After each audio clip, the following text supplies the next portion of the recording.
Yesu wacu nahabwa icyubahiro.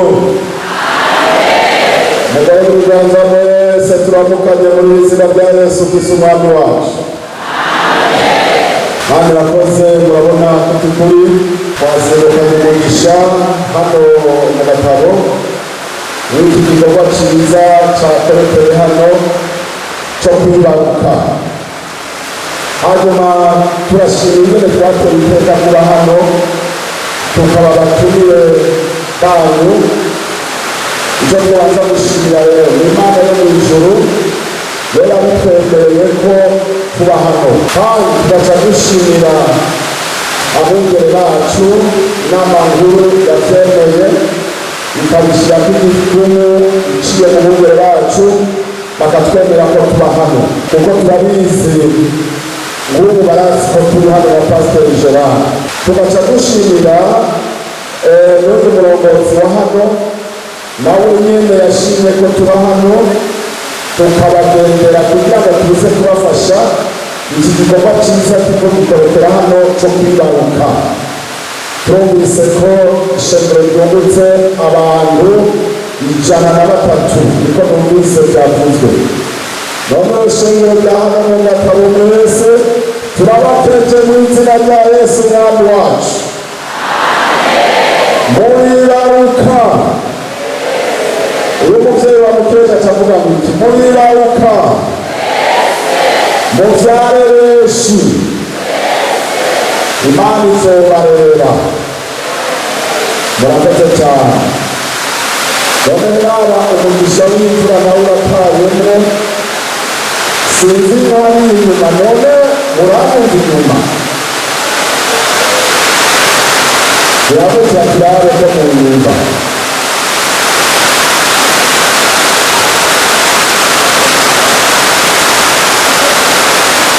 Sawa, hanyuma rero reka dutange intashyo. Twebwe twaje tuva mu bwiza bwo mu bweza. Uyu pasiteri turamuzi jewe turakorana imyaka pasiteri amaze hano niyo ihetse dukorana na Pasiteri Gerard, kandi uko dukorana neza na Pasiteri Gerard niko twakoranye neza na Pasiteri Sitari imyaka twamarana. Hama rero aba bose baradukunda. Rero nkuko mwese bahaye kaze umuvyeyi wacu yatubyaje ubutumwa bwiza muri Rusekera ku munsi w'itariki 12 twari Rusekera niyo twasengeye, kandi nawe yari yahateye iteka niyo yarara. Ariko igihe twahuka tuvayo uturongoye mu karere ari banarongoye ubwo bubwiriza kuri Rusekera bose baradutumana intashyo nimuzakire mu izina rya Yesu umwami wacu. No mu bweza rero baradutumana intashyo nabo nyine nimuzakire mu izina rya Yesu umwami wacu. Hanyuma rero twatuje ngaha turakwisanze. Urabona rero amasaha aragiye, ubu dufise saa sita, kandi inyuma y'ubutumwa bwiza tuzoba dufise ubundi rubanza rw'ishengero murabizi. None rero umwanya tugiye kuvuga sinzi ingene uza kungana. Jewe ndumva nongere ndabateretse no ku ngoro y'Imana twashitse tuja kungurura ku munsi wa gatanu. Ububwiriza buvuga ko bufise amashuri 19. Ni igitangaza mwarabyaye cyane. Ngira ngo Pasiteri Oscar yashika ngaha uba hari amashuri 6. Angahe? 5. Urumva rero ashitse ngaha urumva ko yagize umugisha kugeza uyu munsi mu mashuri 19 yoba abyaye amashuri 10 n'angahe nane. Nuba kivuga ati no mu ngiza nose yakabyara. None rero turabateje no kuri iyo shuri nawe bose. Yesu abahezagiye. Yesu abahezagiye. Jewe rero ngomba kuvuga ubutumwa mw'ikorasi hanyuma guce gusenga twitaye. Yambere ikorasi hanyuma duce twitaye. Gafise abo twazananye. Mwarimu Remi murabona ina twaje tuzananye n'iriya korali. Ijya korali ngomba yivuge ko ijyanye Pasiteri kubera ko yadukunze yatubwiye ati munzanire abakirisi bose bo mu bubwirizi wanyu. Turaraba rero ingene twobazana duca turabegeranya bajya bose bava ku mashuri yose turobora. Twebwe mbere dufise amashuri ndwi. Murumva rero mwe mufise 19 muzohava muduhako. Ico mucumbi.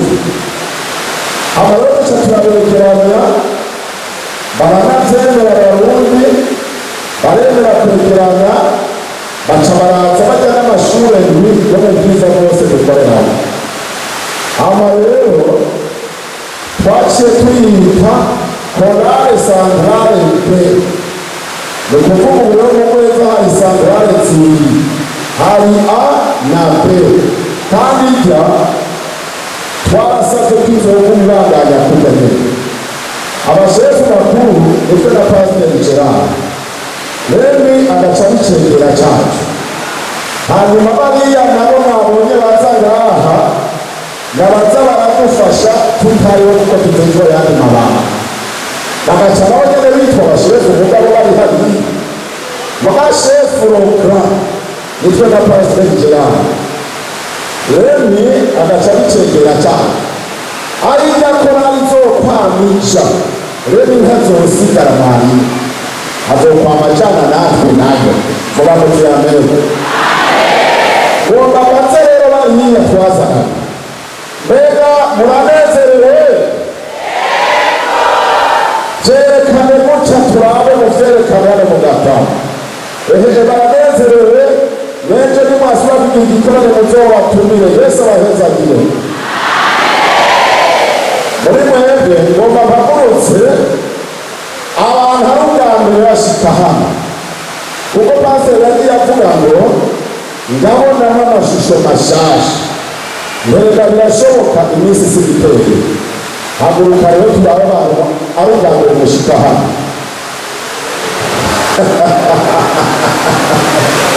Pasiteri sigitangaza rero kuvuga uti ntabunzi bamwe bamwe amashusho n'ay'umunsi niba mugishika mu Gatabo. Turabahaye kaze mwese ubwa mbere mushika mu Gatabo mu izina rya Yesu Mwami wacu. Nitwashika hariya tuzovugana neza mubwire icyo mwahabonye. Muje murandika igitabo. Tuzovuganira hariya mu meza umunsi w'isaha n'ivyagera. Ngomba rero nikorase amanita yashoboka agasoma umurongo mugufiya amaduce dusozera amaduce twitaye. Turanezerewe ko ishengero ry'Imana riko ririyongera. None rero ngiye gutera iyo korasi mwitabire ngo uragahora ku ngoma, uragahora ku ngoma, uragahora ku ngoma, uragahora ku ngoma. None baba bambwira ngo baranyumva hano ngo barayita uragahora ku ngoma, uragahora ku ngoma, uragahora ku ngoma, uragahora ku ngoma, uragahora ku ngoma. Ubwo rero ujye witaba cyangwa n'ukundaba gusa. Uragahora ku ngoma, uragahora ku ngoma, uragahora ku ngoma, uragahora ku ngoma.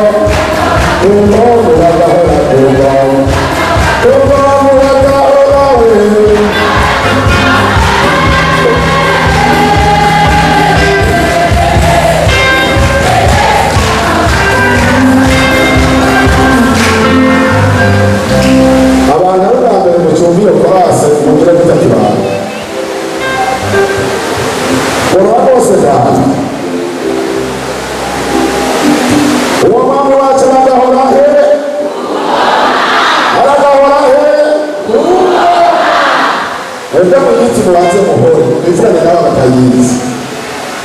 uragahora kugo kugo uragahora kugo kugo uragahora kugo kugo uragahora kugo kugo uragahora kugo mana yacu uragahora kugo mami yesu uragahora kugo emuyere uragahora kugo shengere uragahora kugo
ni benshi cyane. Je nitwa Mpabonayo Joseph, nimumenye ngo yamugweza, Yesu abahezagire. Dusomere igitabo cyo kuvayo. Murabona Satani kabisa n'umugwanizi kandi n'umugwanyi. Ntahagaje. Aho bashingirahe ivyanje byo ku munsi wa kane ibyabaye. Kubona ni ngaha hagaze imbere yanyu noshima Imana ikuba amasengesho yanyu. Ushikaho umuntu abona ko apfuye bigahera. Imana yasura kumugira muzima n'ububasha bwawe. Yesu abahezagire.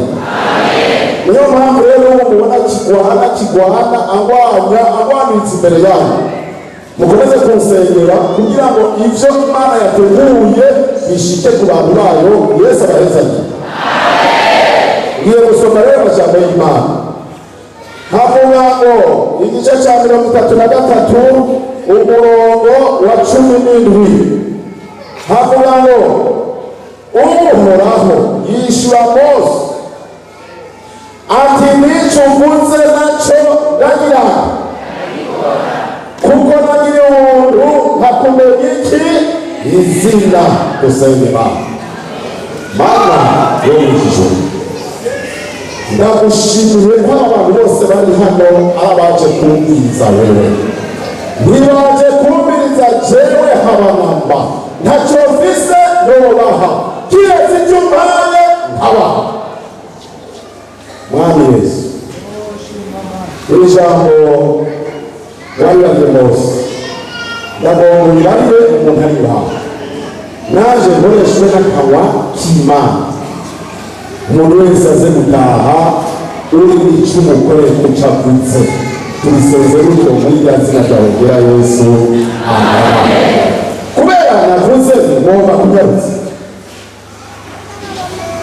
intumbero y'iri jambo mfise n'iri jambo rivuga ngo gukorerwa icyo uvuze n'akanwa kawe uyu munsi. Vuga muti amena. Yamugeza uvuga ko ifuje gukorerwa n'Imana icuza kuvuga. N'Imana yabibwiye Mose.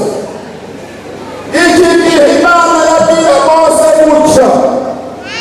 N'igihe Mose yari afise ikibazo cyo kurongora Abisirayeli ngo bajane mu gihugu Imana yamusezeranye. Imana yishura Mose iri mu bwiza bwayo. Mose arayitakambira. Usomye haruguru Mose yabajije Imana ati mbega Uhoraho naba wamariye ngo dungane abantu ariko nibamenyeshe ko tudunganye yamara baravuga uti nakunze izina kandi nagira umuntu imbere yawe none barakwinze asanga nagira umuntu imbere yawe koko nonyereke imigendere yawe. Vuga muti amen. Mose ikintu yasabye umurongozi byo yavuze ati nyereka imigendere yawe. Ndakubaza nawe mu rugendo rwawe mu bikorwa byawe iyo uri kuraca mu ijuru uragomba kubona imigenderanire yawe n'Imana. Ukaba urimo wifuza kubona imigenderanire yawe n'Imana, Imana izomwereka kandi izokwigishurira. Vuga muti amen. Icyo nicyo kintu Mose yarasabye Imana.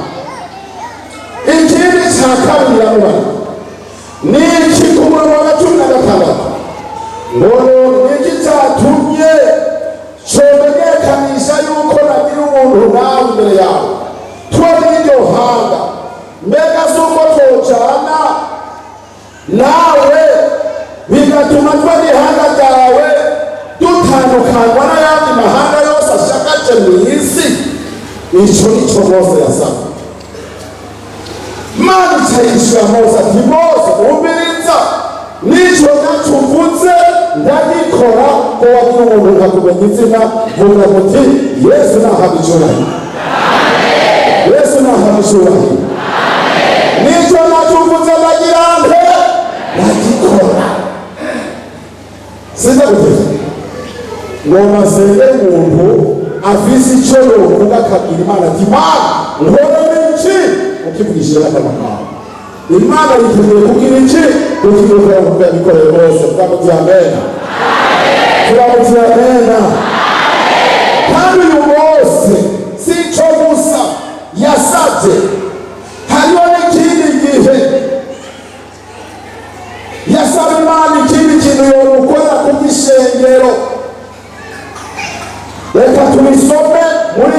gitabo cyo guharura. Dusome mu gitabo cyo guharura 14 dusome umurongo wa 20. Usibiwe gatoya. Aha nta mwanya asigaje kugira ngo mpeze. Urasoma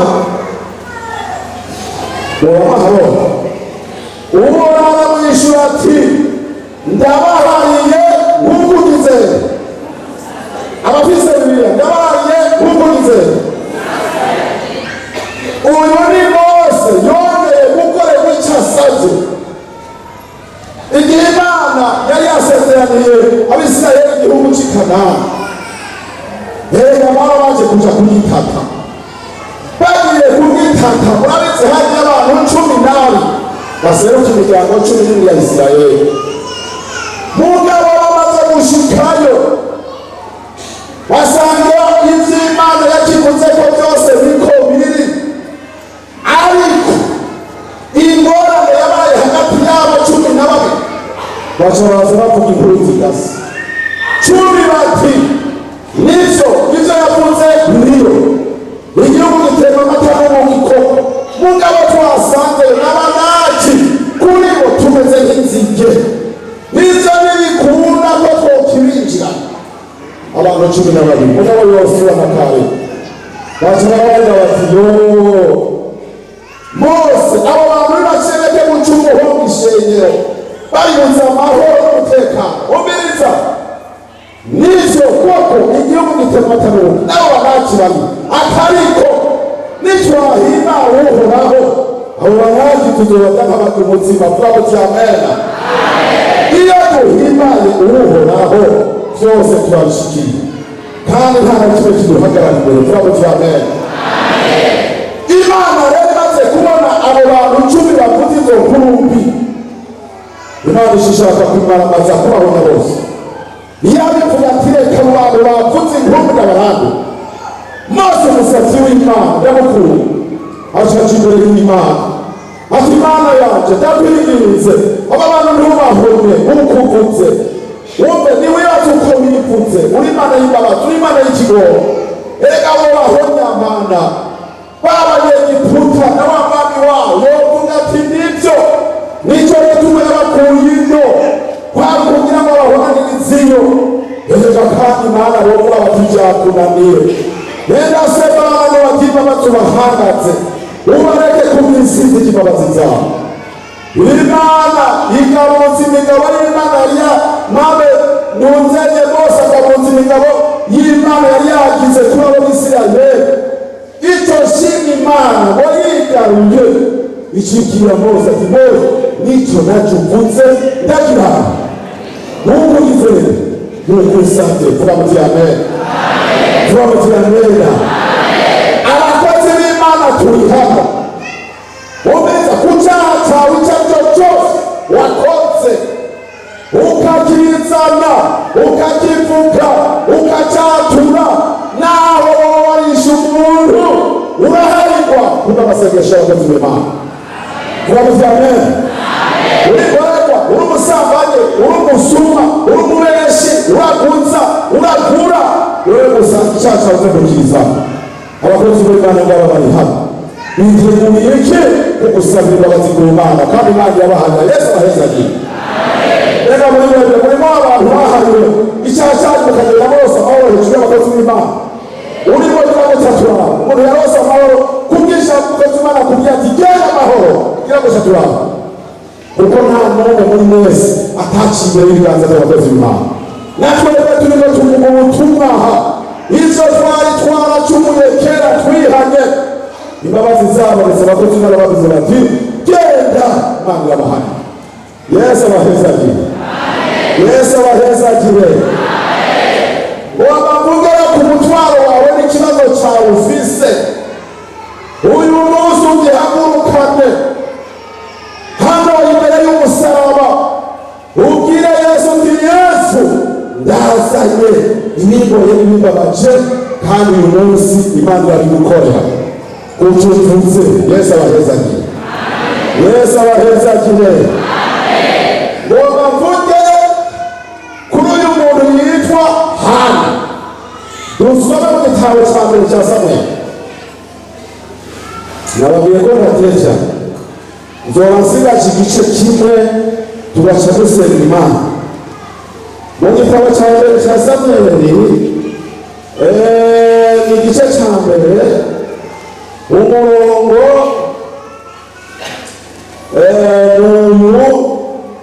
wa 10 duce dusimbira 17 hama duce dusimbira 6.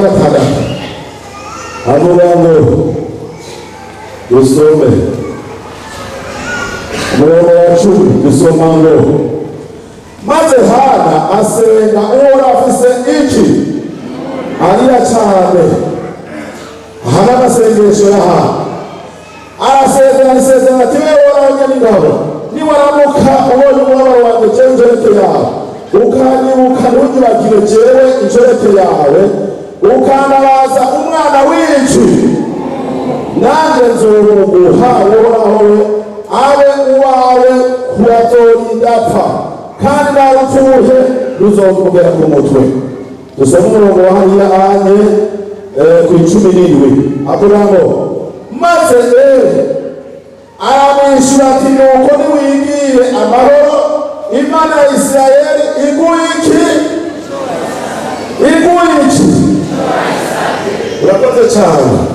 Dusoma umurongo wa 16 maze Hana aravuga ati mwami wanje indahiro niwe w'imbere erega nice wa mugore nari mpagaze iruhande yawe mwami wanje nsaba Uhoraho uyu mwana niwe nasaba kandi Uhoraho yampaye icyo nagize Uhoraho yampaye icyo nagize. Uyu ni Hana yari afise ikibazo cy'ibyaha n'agatekerezo ka mugenzi we Penina. Araraba iyo minsi amaze kurakubahirizo aca kubateka ngende imbere y'Imana aca mu rusengero gushira.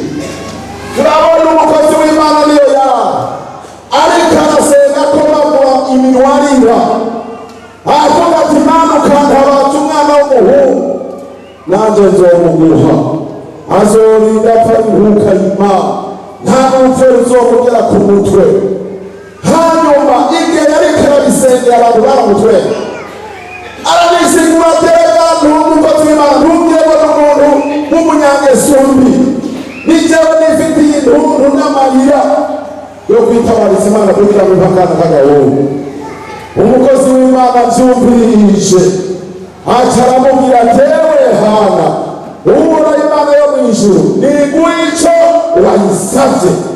Basi umukozi w'Imana amatongera amasengesho yiwe yo kwishurwa kuco yayisavye. Turabuze amen. Turabuze amen. Igihe ciwe kiragira cyaravyara amaze kuvyara acaja mu rusengero kumwe yagenda yaja gusaba Imana. Bibiliya itubwiye ngo ashitseyo arahagarara tega Mana yanje ni jewe wa mugore nari mpagaze iruhande yawe mwami wawe nsaba Uhoraho none uyu munsi ni wewe nasaba kandi Uhoraho yampaye icyo namusabye. Imana yacu nishimye. Nta kintu kinezereye nko kumva icyo umuntu yasabye Imana. Yesu abahezagiye mwese ndabifurije kuronka icyo mugenda musabye. Yesu abaha umugisha. Yesu abaha umugisha. Nta muntu aza mu rusengero rw'Imana abuze icyo asaba Imana kandi utayisabye ntugire ngo ni ihene ukamutahana n'uzoba wigiye nawe. Muguriza rero uyo mugore amaze kuronka umwana yaciye atera amashimwe. Ntawera nk'Uhoraho, ntawera nk'Uhoraho, ntawera nk'Uhoraho kuko atari Imana atariyo. Nta kindi gitangira kimeze nk'Imana. Uzobisoma muri iki gice cya kabiri. Niko hano yaciye atera ibinini. Iyo Imana yishuye umuntu acagira amashimwe menshi. Birashoboka rero ibibazo si icy'Umwana gusa. Urashobora kubura ngaha ufise ibibazo biri hagati yawe mu mutima bikubangamiye bikujije amahoro. Nagomba ndamusabe ngiyi inyishu n'icyo naco mvuga ndagikora. Tuvuga tuti amen. vuga muti amen. Birashoboka ukaba uri hano byumvikana ko hari umugisha udafise. Birashoboka ko uri hano ufise urubyaro rwakugoye uvuga uti Imana hano yonkorera neza ku bana banje. Birashoboka mu buryo iwawe bikaba bitagenda neza hagati yawe n'umugore wawe. Birashoboka ukaba ufise ubukene butagira aho buherwa. Birashoboka abasore bari hano akibaza ati mbega ubuzima bwanje buzogenda gute kugira ngo nubake. Umwigeme akavuga ati mbega mu bwigeme bwanje no mu myaka yanjye mfise mbega bizogenda gute. Ibibazo ni byinshi. Birashoboka ukaba uriko wiga amashuri uti mbega ninayaheza ko hari ikibazo dore umenga cyo kuronka n'akazi bizogenda gute. Abayahereye bati mbega ko mudashobora bizogenda gute. Ivyo bibazo bigenda biba hagati yawe. Mugabo icyo Roma bakubwiye vyose kuko tubizani wowe ubishoboye ukabivuga isezerano nirikuzeho n'icyo uvuze nacyo ndagirane ndagikora. Vuga muti amen. Vuga muti amen. Dusezerere ahantu hamwe Ingoma ya mbere igice cya 4 umurongo w'icenda. Ivyo kandi mugiye mwamaze kuhabona kuko ufise amasanyaruka cyane. Dusome Yabesi yarose icyubahiro bene nyina kandi nyina yamwise Yabesi kuko yavuze ati namushikanye bigeze. Yabesi atakambira Imana ya Isirayeli ati cyomba ukampa iki umugisha ukuguru rubibe rwanje ukuboko kukagenda kundamira ukandinda ibyago singorwe. Nuko Imana imuhite yagize yasate. Kuba muti amen. Uyu ni Yabesi. Uyu ni wo mu rubyaro rwa Yuda. Iki gitabo kimura imiryango by'imiryango ya Isirayeli. Aha ni urubyaro rwa Yuda. Uyu Yabesi nibwo yavutse. Hanyuma Yabesi amaze kuvuga tuvuze ngo yamusha icyubahiro bene mugabo naho byari uko aramenya ati mbega jewe Yabesi mu buryo bwo kuba mu buzima bwanjye bwobera gute. Reka nje kwiyereka Imana ndayisenge ndayisabe. Aca yisaba ibintu bitanu. Ivyo bintu bitanu nivyo ngomba ndakubwira.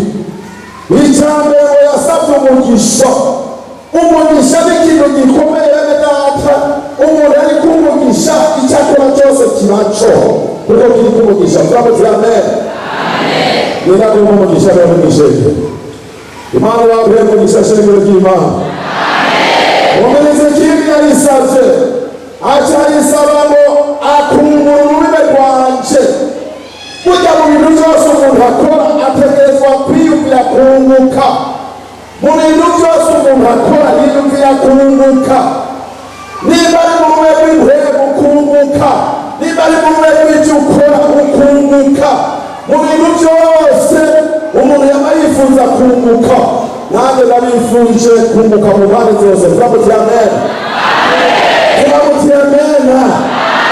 Haba mu by'ibihembo haba no mu by'umuntu arona bimutunga yunguke kandi ninabisaba ndabikora. Vuga muti amen. Ikindi ashobora mu kuboko kwawe kugende kundamya. Burya mu rugendo tutatagwa n'ukuboko kw'Imana Shetani atwamitse imbere ivyo dukubita hasi. Mugabo ni ukuboko kw'Imana ko turamya uko yabivuze. Uyisaba uti Imana niba hagize aho mpemba, niba hagize aho merera, niba wahageze aho nojana inzira atariyo ukuboko kwawe kundamya kumbwire sinzi utabona. Icyo nacyo ni ikintu umuntu asaba.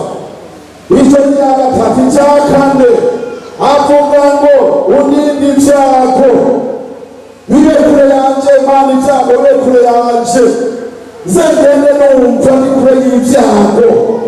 Ikindi cya gatanu acavuga ngo ni ijambo rivuga ngo singombe. Imana yacu ihabwa icyubahiro. Erega amagomba biba ku Imana. Amagomba biba Bibiliya itubwiye ngo uyo musazi w'Imana Imana ngo ikimuha ibyo yasabye byose Imana yahezagire.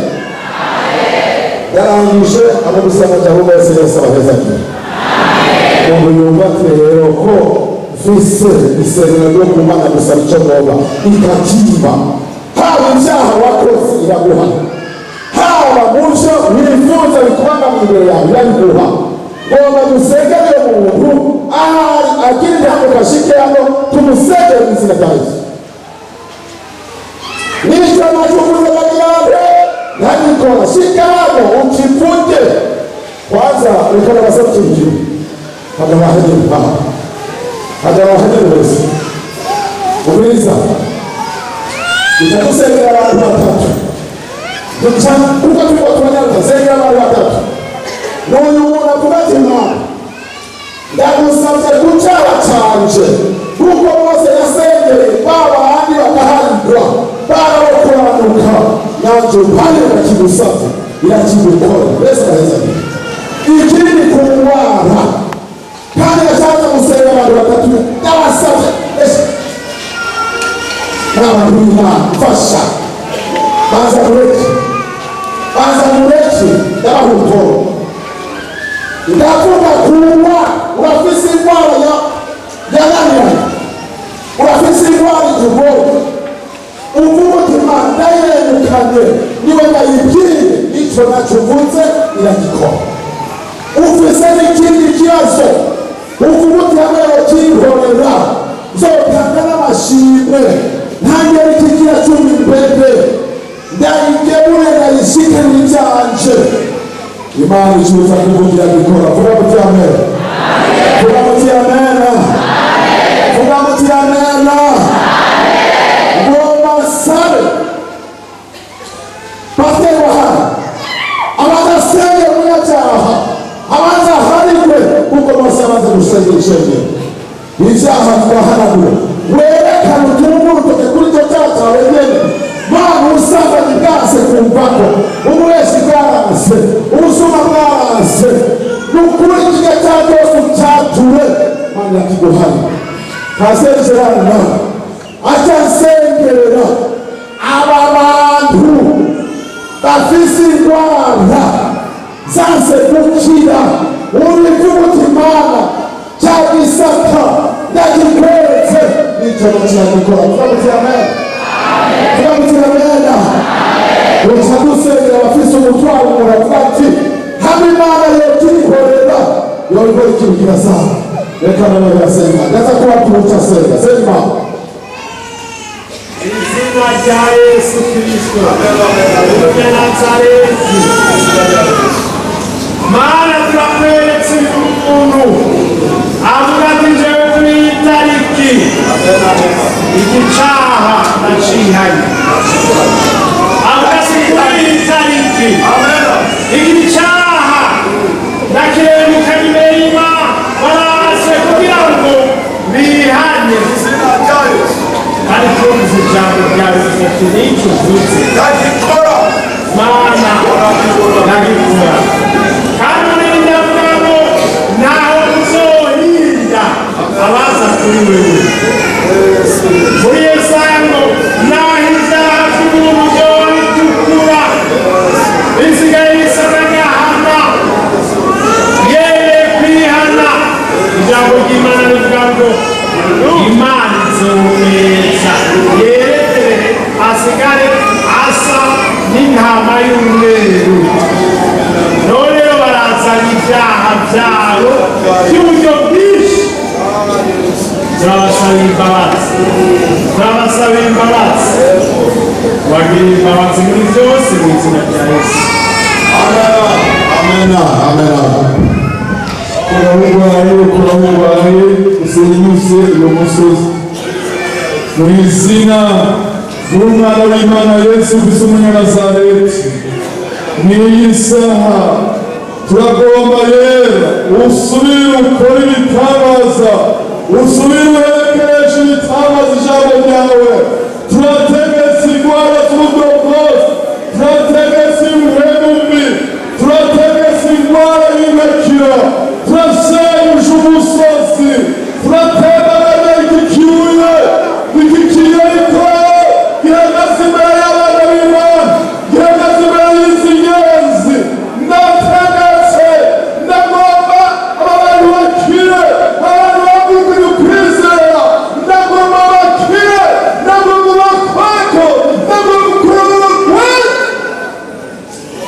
amazina ya Yesu turategetse ibihembe, turategetse ububindi, turategetse abagatendetse, abarazwe, abatambitswe amashano, turategetse yewe mwene usangangure ubasha bw'indwara, ubasha bw'imizimu, ubasha bw'amagetegete y'abarozi, turasenyuje Yesu habara abantu bawe genda mu mibiri yabo uyu mwanya yawukiza ikore turasaba kubagana baretse umutima, turasabye bakore buri wese, turi indwara, turi imijya, turi ururimi, ibyo byose nibihagarare. Bari ku misego batabara, bari ku misego bakire, babyuke bidegeje, abari mu bitaro bitaba bikuru uyu mwanya turagomba wowe ubera bazicana bakoreko mu ijambo rimwe gusa, bazinga ibirago mu ijambo rimwe gusa, babyuke mu ijambo rimwe gusa, ukoresha umusirikare ukiri wanyura ubutabazi, wanyura umukiza, wanyura utabara abasatani atwaza abanyama, abasatani atwaza igituro, n'ubu n'ubikore bantu b'Imana batabaguye mwina neza b'Imana turabona ibishingana Imana yari yaserukira uyu muntu yari yatakaje ibyizigiro umukozi wo kwishyurwa Mana niwishyure leta aho ubona bakora niwishyure Imana garagara uri gitangaza abantu b'Imana bakabona Yesu warakoze turatwizeye neza ngo mumaze gusera mwizere ko byose bikozwe bikorekeke mureza Imana w'Imana Yesu Kristo byose tubisabye amen. Mwe mwese mugira amina ni cya kibazo kiriye kizina kimuvuti wa Mana we hamwe wo kingorera n'igishimo zo gutanga. Hari abantu basenze n'abababirwa ariko batarishumva murabisezera by'umusirikuzano n'icyo nacyo bagikora. Vuga muti amen. Ndahamagara wa mugabo uri ngaha yitaba, umugabo wese ari ngaha yitaba yitwa Rwanda, wa mugabo uri ngaha uragomba cya kibazo cyawe cyishyurwe n'icyo nacyo igikore.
kandi buri wese amaze kwasera acakira acakire kwakira tuyishakire yawe buri wese amaze kuyashoboke kandi buri wese amaze kwizera acakire acakire kwakira turatsinze tukisaba tubigoretse biratezesha neza ishingiro kandi ufashije imbere yacu ubundi twafashijwe dufise tubigoretse urakoze neza ishingiro kandi ufashije abaruya ubundi twafashijwe twafashije ishobora kwicara na Yesu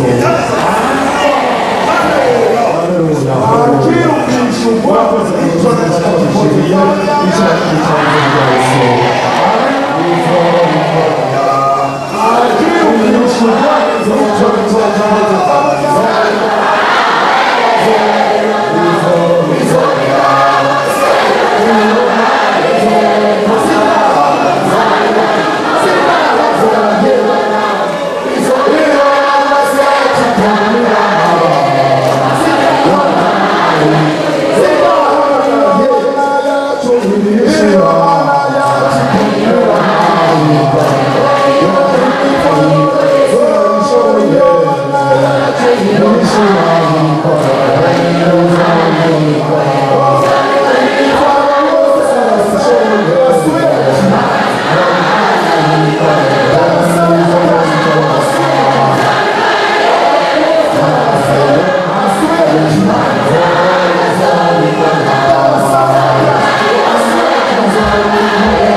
umviriza mvumviriza yagira umunsi tutabasha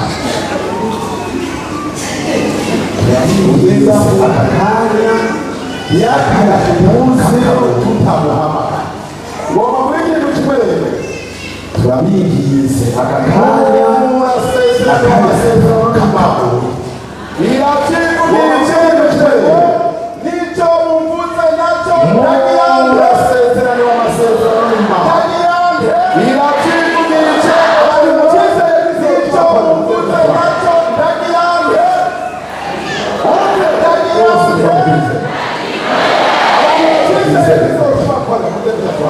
wabananje bagusana ilipogenda wose bamubize wabananje bagusana ilipogenda wakana ungimana kumeza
That's Mose abarira ikoraniro ryose rya Isirayeli ati n'ibyo uhoraho izina rya Yesu Kristo. Mose abarira ikoraniro ryose rya Isirayeli ati n'ibyo uhoraho yagenze umuntu wese amashikanwa y'umuntu katima abariwe azana ishikana ryo gushikanira uhoraho. Ayo mashikanwa n'aya amazahabu n'amazana ishikana ryo gushikanira uhoraho. Ayo mashikanwa n'aya amazahabu n'amazana n'imiringa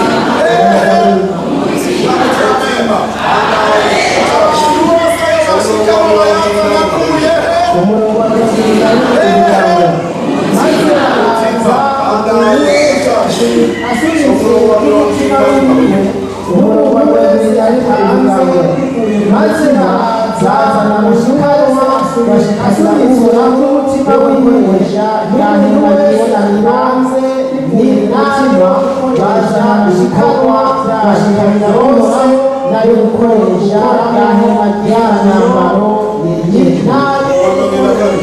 haza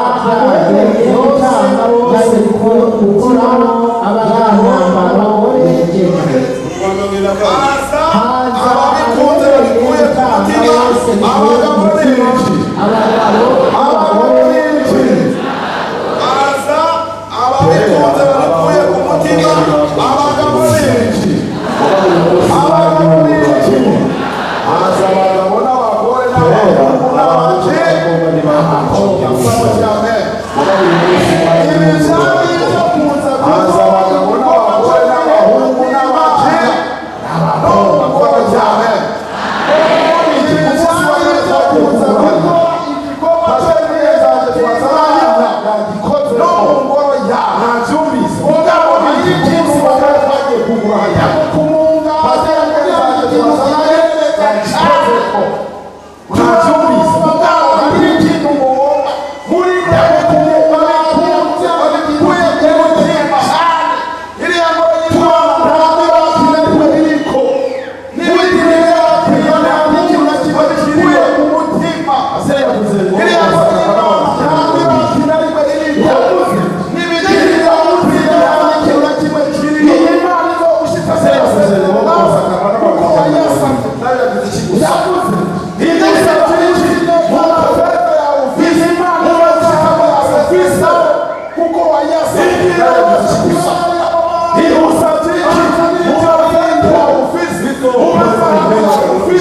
no mu ngoro yawe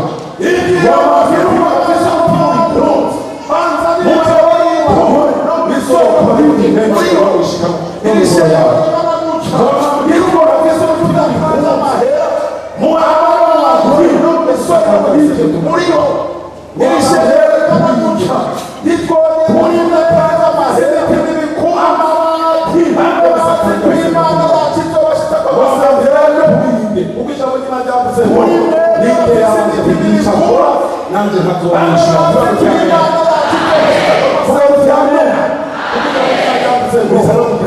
yabanje kugira icyo akora nanjye nkatubanisha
kugora turiko turihuta shikama dufise kandi n'amacupa y'umira bakagenda kugora bakazuba nyuma heza kugora turiko turihuta dufise ubuhinzi n'amacupa y'umira bakaza kugora bakaza kugora tugiye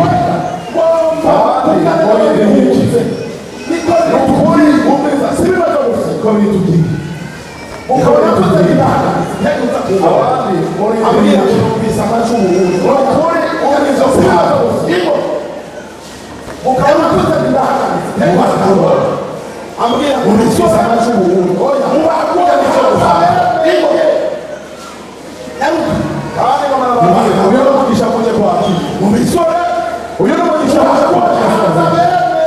uyo kugisha kandi wabati uyo kugisha kwa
Aha.